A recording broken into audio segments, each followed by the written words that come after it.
parents told my brother that he could take my house and I could just live in a camper in the backyard because I'm single and he has a wife and kids. Part 1. I'm a single man in my early 30s. I've got a brother who's 29 and he's already got 4 kids now. He had his first at 22, and the second followed a year later. Then the third 2 years after that, and the fourth is most recently born a couple months ago. His wife, my sister-in-law, and I did not get along, as she always likes to try and get a rise out of me by acting superior, then turns into an extreme self-victimizing drama queen if I retaliated against her in any way. She can cry in an instant, and can put on an extremely convincing show to get sympathy from just about anyone. My parents and brother absolutely adore her though, even if they know exactly how she really is and just don't care. She's very good looking, I'll give her that, but she's so awful that I could never be attracted to her. She also refuses to get any sort of job, even though she has a college degree, and my mother willingly helps with the kids all day. So, their finances are entirely dependent on my brother. This also means they can't afford to live anywhere but my parents' house, and privacy is a bit of an issue, with all of them under one roof in a 3-bedroom house that was built in the 60s. Growing up, my younger brother was also the obvious favorite. We're 3 years apart in age, but he developed a superiority complex because I was badly punished if I retaliated against his antics in any way back then. It was obvious my parents cared for him a lot more, because he got the lion's share of everything, unless people called them out on it. Which did happen a fair bit by other members of family, which is why my parents packed us all up and moved us about 150 miles away from them, so they generally would only see us on holidays since it was a 3-hour drive. My brother got physical towards me on a number of occasions, flirted relentlessly with my first girlfriend to the point she broke up with me, and laughed at any misfortune I had, and my parents just told me to suck it up whenever I was upset about it. I only got equal treatment when my parents wanted to keep up appearances. I admit it was rather funny to see the looks on their faces whenever they had to treat me equal to my brother on birthdays and Christmas because other people were present. We had relatives that were very nosy and loved gossiping drama. So my parents did their best to hide what was really going on and threatened to take all my stuff away if I didn't keep my mouth shut. If anything, it just made my parents celebrate more when I turned 18 and moved out, because it meant they no longer had to provide for me. I wasn't even done with high school yet when I moved out, but couch surfing was far better than living with them. I was low contact ever since leaving home. They didn't even show up for my high school graduation, but I really didn't care. From that point on, I would usually only see my parents and brother on holidays like the rest of the family. The start of 2020 pandemic was not kind to me. I lost my job and couldn't renew the lease on the condo because my roommate also lost his job, and neither of us could afford to place on unemployment money. It was a rented 2-bedroom condo that I really loved. As the lease was ending, my roommates left early to move back in with relatives, and I had to sell nearly all of my stuff because I was soon going to be homeless if I didn't downsize to an extreme. I really shouldn't have rented a place that was so expensive, but I liked living the high life. Until that, life wasn't kind to me, and I realized I should have been living somewhere far cheaper so I could have saved more money to fall back on. But I had a plan. I own a truck simply for the fact that I've always loved trucks. So, I found a $1,000 camper in good shape and put it on my truck just so I could live out of it for a while. It was supposed to be temporary, but I ended up living out of it far longer than I ever thought. I originally was hoping to be able to live out of the camper at my parents' house, where my brother and his family still reside as well. But when I asked my parents to let me stay for a while, they told me they had a full house and didn't want me there. Plus, we hadn't exactly gotten along in the past decade. They said they'd only agree to let me park my camper there if I paid them basically what it would cost to rent an apartment in my area. That was way too much just to park my camper. I was jobless and trying to save as much of my unemployment money as I could till I could find a new job. I may as well be living in an apartment with that rent price they were asking. My parents called my camper an eyesore and told me to take a hike since we couldn't come to an agreement. And sister-in-law thought it was absolutely hilarious I had to live in a camper. My brother joined her in pointing at and mocking me while calling me a homeless bum. So, I parked my truck/camper in the store parking lot to sleep on the first night that I had nowhere else to go. I felt scared out of my mind that someone might try to break in. Suffice to say, I didn't sleep well that night.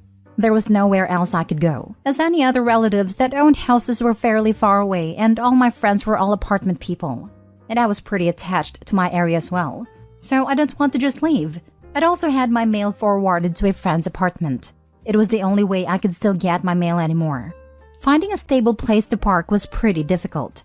I went looking around to try and find a job similar to my old one. It took months of living the nomadic camper life. In that time, I had to deal with a lot. Everything from beggars and drug addicts to people demanding I leave because my camper was an eyesore. At one point, someone who told me to move claimed to be with an HOA. I wasn't even parked on a street with houses. And when I questioned, "What HOA?"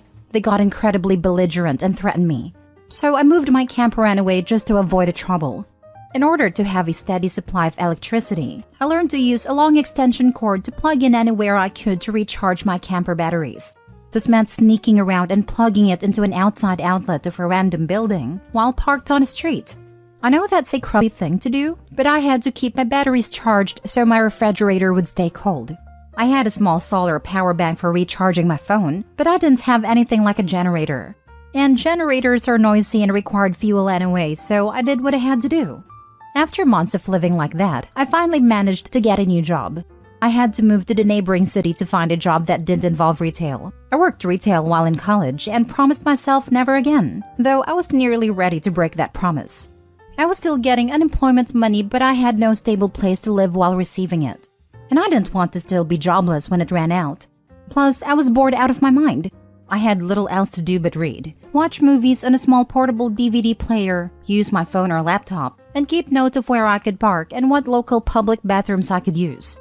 I kind of envy that the Japanese have public bathhouses. We could really use stuff like that over here.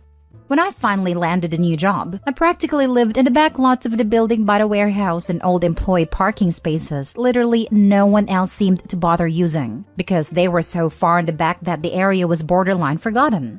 My boss/company owner actually liked this arrangement because I was willingly available to take any shift I could get, so long as I had enough sleep. He even let me take the camper off my truck and set it up in one of the spaces so I could drive around without it. Not exactly sure if this was legal, but no one bothered us about it. The entire time I lived back there, I didn't have to deal with many trespassers. There were a few, but the security guards escorted them out. I was pretty much on call almost all the time when they needed me, and was working virtually every day of the week. My boss let me plug my camper into the building for power and water, and I paid a small amount of rent by working for free on Sundays, when no one else was in the office but the janitor and security guard. Beyond that, I usually had to shower at a friend's apartment or at my local gym as the camper didn't have a shower in it, but only a portable toilet. And I didn't want to fill it because emptying it is a nasty chore. So I used other bathrooms as often as I could. I had a key to the warehouse and could go in to use the bathroom there at any hour. I was even on a first-name basis with the night security guard, who's since become one of my closest friends. The camper was easy to heat in the winter with a small electric heater. Summers were not fun though. The camper didn't have AC, so I had to get a used portable air conditioner just to make it bearable. I made a lot of overtime pay, and hands-on learned some new skills from other employees. Eventually, midway into this year, I landed a better position in the company as a supervisor, and started making a better salary than my old job. That's when I decided I wanted a house. The scare I'd gotten from losing my condo made me realize I needed something much more stable for the long term. I looked around for something close to my work, and just 2 miles away found a 3-bedroom manufactured home in a small property. But I managed to get it for $10,000 less than the asking price somehow. I used nearly my entire savings for a down payment and got approved for a home loan. I finally didn't have to live in a camper anymore. There was enough space for me to back my truck in behind the house, to take the camper off to set it up in the backyard. So, I put it there as its own little building just in case I want to use it again. When I was fully settled in the house, I was dumb enough to brag about it on my book of faces. My family saw the post, and that's where this crap really starts. After a few weeks, my parents and brother along with his family came to visit completely unannounced to have a tour of my home. I didn't even give them my address. So how they found out where I live, I still don't know. None of my friends have fessed up, and no prior family members visited me before that. So I wonder if they stalked me at work and followed me home or something. It really wouldn't surprise me. Once I opened the door, they practically all shoved their way in like rambunctious tourists, then just started making themselves at home. They all kept poking around, and sister-in-law had this creepy smirk that she was repeatedly flashing me. And it was only later that I figured out why. and it made me madder than a bull on steroids that just got stung by a hornet. My parents were constantly talking about how I've got so much extra space now, and it's too much for someone like me who has no wife or kids. Sure, not now, but maybe someday.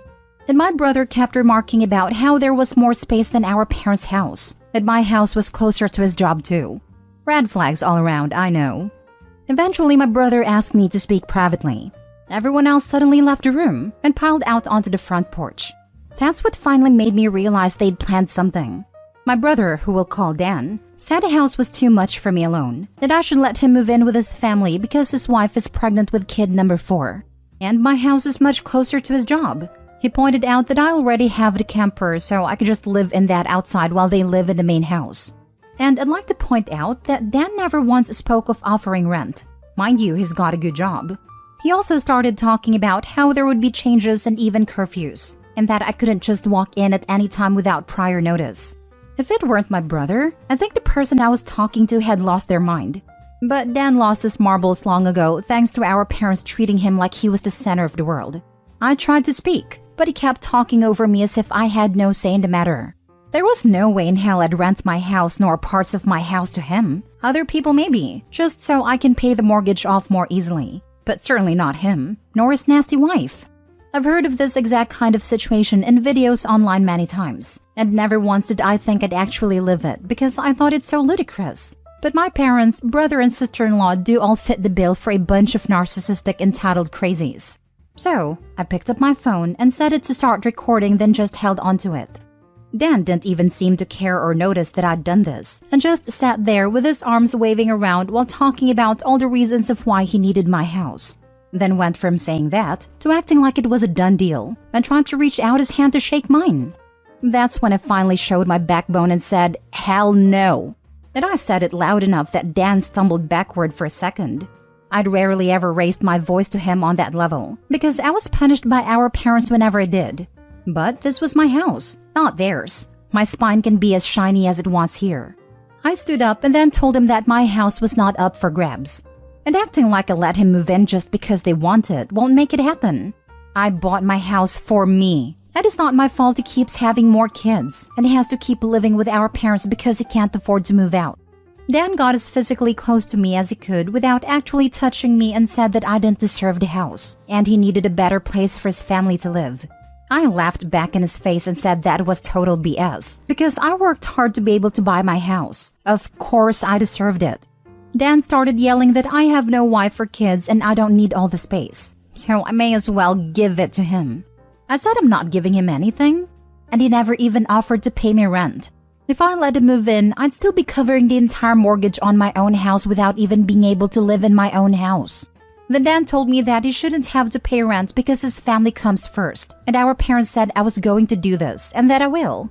I yelled as if their word was law or something, then told Dan that they did not have the right nor power to give my house to him.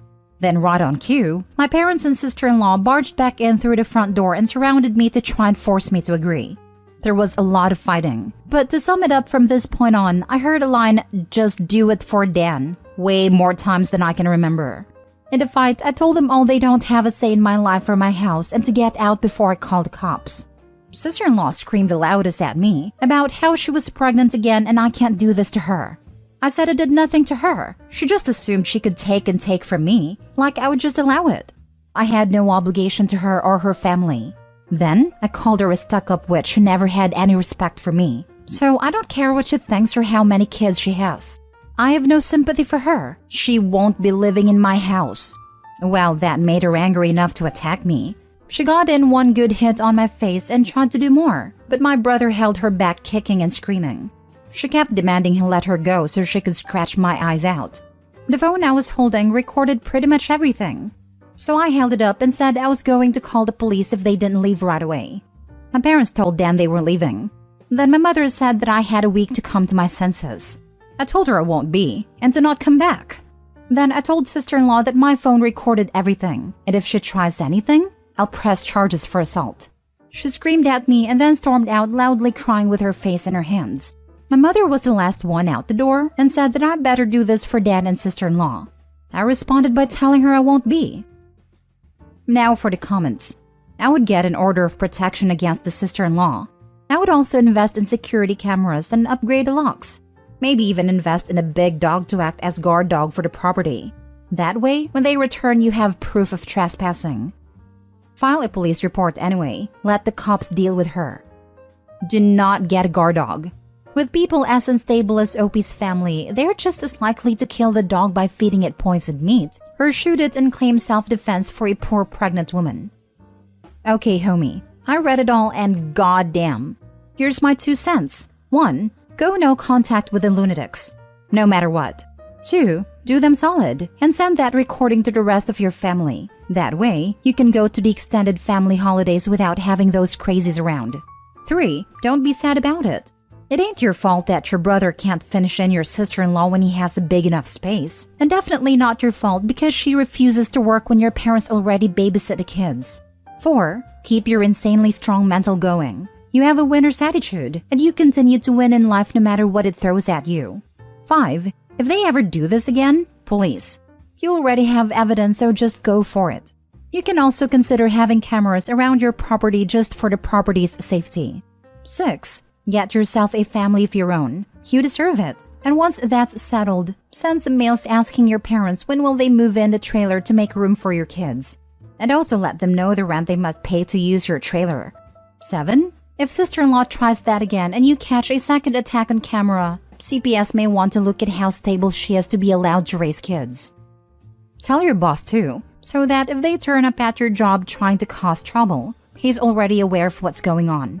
Getting a lawyer to send a cease and desist might scare them off for a bit too.